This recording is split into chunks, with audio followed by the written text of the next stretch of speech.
família e as leis sistêmicas. Nós vamos falar sobre isso. É muito importante que a gente tenha em mente que existem sim parâmetros para medir réguas, uma régua simbólica, para medir a qualidade da família, a qualidade da convivência. Principalmente quando a gente intenciona criar uma família, né? É importante saber desses conceitos que eu vou falar agora, porque isso serve de alerta e, opa, existe isso, eu vou cuidar para que isso esteja garantido, tá? Então vamos lá. O Bert Hellinger era um alemão, faleceu há pouco tempo, uns 2 anos. Aliás, 3. E ele era seminarista, ele estudou para ser padre, se tornou padre, estudou muito Gestalt, psicanálise, psicodrama. E depois da Segunda Guerra, ele foi designado para ir para a África para montar escolas católicas lá. Então ele foi estar com a tribo Zulu. E na convivência com aquela sociedade, ele percebeu que não existia nem depressão e nem ansiedade. Ele ficou super curioso. O que será que acontece aqui? Então ele, convivendo com aquelas pessoas, logicamente que existiam problemas, mas eram bem mais amenos. Então, ele observou e percebeu que existiam 3 leis que eles respeitavam e que eram norteadoras de uma boa convivência. E quando ele foi observar o conteúdo daquelas leis, ele percebeu que são leis que podem ser aplicadas em qualquer nível de convivência humana. Trabalho, escola, rua, banco, padaria, no casamento, em tudo. São 3 leis interdependentes para que tudo corra bem. A ordem diz respeito à sequência, à ordem de chegada no mundo, tá? Então, a gente nasce, cresce, se desenvolve, trabalha, prepara o mundo para a próxima geração e traz a próxima geração. Por causa disso, nós oferecemos para os nossos filhos os recursos mínimos necessários para a formação dessas crianças. Alimento, vestuário, remédio, escola, afeto, orientação moral, certo? Ok. Equilíbrio. Cada um de nós tem um papel a desempenhar perante o outro. Então, na questão da hierarquia, nós como pais temos que educar, amar, orientar, apoiar e os filhos nos honrar, obedecer até a idade da maioridade, enquanto são dependentes, acatar nossas determinações. Uma vez que nós somos mais velhos e experientes, nós temos a obrigação de orientá-los e de protegê-los. Então, a educação e o estabelecimento de limites é necessária, e o estabelecimento é necessário para que essas crianças cresçam o mais saudáveis possível. Essa lei de equilíbrio, ela também se refere aos irmãos que convivem comigo, são meus parceiros. Se eu sou a mais velha, na falta dos meus pais, a minha palavra tem mais força, deve ser ouvida, certo? No trabalho, eu me remeto ao meu supervisor, supervisor ao coordenador, o coordenador ao chefe de divisão, divisão ao diretor, presidente. Então, existe hierarquia, existem papéis que nós devemos cumprir diante do lugar que cada pessoa ocupa no mundo, né? Você se dirige a um juiz diferente de como dirige a um padeiro, justamente por essas questões que a autoridade do juiz exige uma certa cerimônia, né? Uma diplomacia maior. E o pertencimento, na verdade estou falando nessa ordem, mas não é porque pertencimento tem menos importância, talvez seja até o maior. Que é a necessidade da gente pertencer, da gente se sentir importante, amado, aceito, validado por quem a gente ama. Então, a criança, quando nasce, ela não sabe que ela é gente. Ela vai ser gente observando gente, para começar. Prova disso é que existem as crianças lobo, né? Existe na literatura, você pode pesquisar, crianças lobo, história de crianças que foram vítimas de acidentes e sobreviveram porque mamaram nas lobas, no meio das florestas, né? E essas crianças adotaram o comportamento dos quadrúpedes, né? Dos animais ali, andar de 4, rosnar, rasgar a carne para comer, né? Então, nós aprendemos a ser gente observando gente. Dentro dessa questão do pertencimento, nós temos que estar atentos ao olhar que valida. Então, a criança, desde sempre, ela precisa da gente para se alimentar. Só um momento.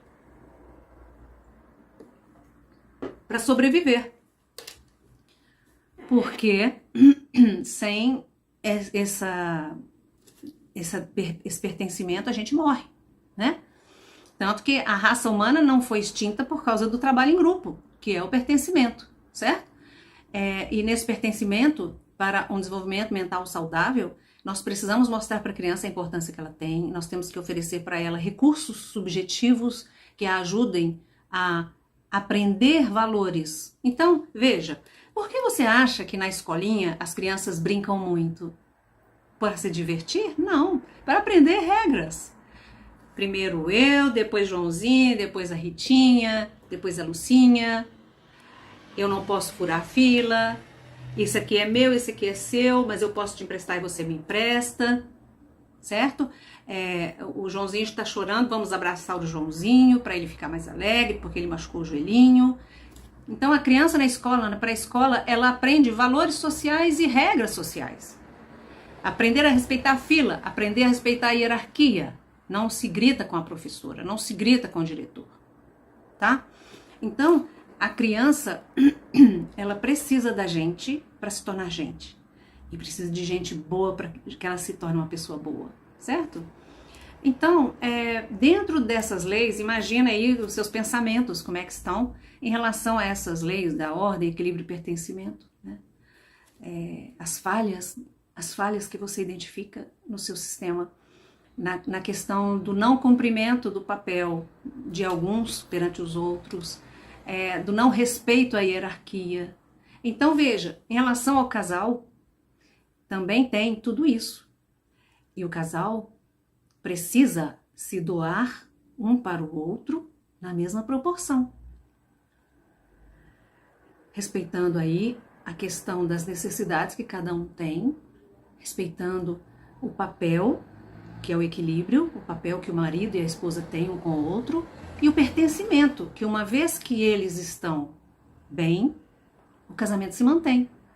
Então, qualquer negligência a qualquer dessas leis vai gerar um distanciamento que vai influenciar na vida da família, né? Então, a infidelidade, a desonestidade, a jogatina, a preguiça, a malandragem de não trabalhar, de não fazer o que precisa, a não proteção aos filhos, ao lar, a qualidade dos diálogos, falar palavrão na frente da criança, deixar a criança ver qualquer coisa na TV, tudo isso vai gerar problema, tudo isso. Então, nesse caso, vão surgir os problemas e a criança que não tem para onde correr vai se emaranhar nesses problemas. Então, quando a gente se emaranha, segundo as obras de Bert Hellinger, uma vez que você critica, você está emaranhado. Então, se você criticar a grama do vizinho, você está emaranhado com o seu vizinho. E esse emaranhamento é porque ele entra no seu campo mental, tá? Entra no seu campo mental. Fica ali, aquela pedrinha lá incomodando ali, né? O que você tem a ver com a grama do vizinho? Por que você está preocupado com a grama do vizinho? É sarna para se coçar. Deixa a grama dele lá. Se você está com inveja, cuida da sua. Certo? A importância que nós precisamos sentir que temos no nosso grupo familiar, ela precisa ser muito clara, porque se não houver uma clareza, nós vamos desenvolver baixa autoestima. Nós vamos desenvolver uma autoimagem negativa e vamos nos tornar presas fáceis para pessoas abusivas. E aí entra o abuso psicológico, o abuso físico, a pedofilia, o abuso financeiro, né, quando o outro se apropria do que é nosso, quando tudo que você produz o outro absorve e não faz a parte dele. Então, quando nós temos uma convivência familiar X, nós estamos decretando um futuro para os nossos filhos não muito legal. Por isso que os problemas muitas vezes se repetem geração após geração, porque eles não são solucionados. Quando o pertencimento não é claro para a criança, ela vai buscar afeto em outros lugares, porque ela precisa do afeto. ela precisa de se sentir importante.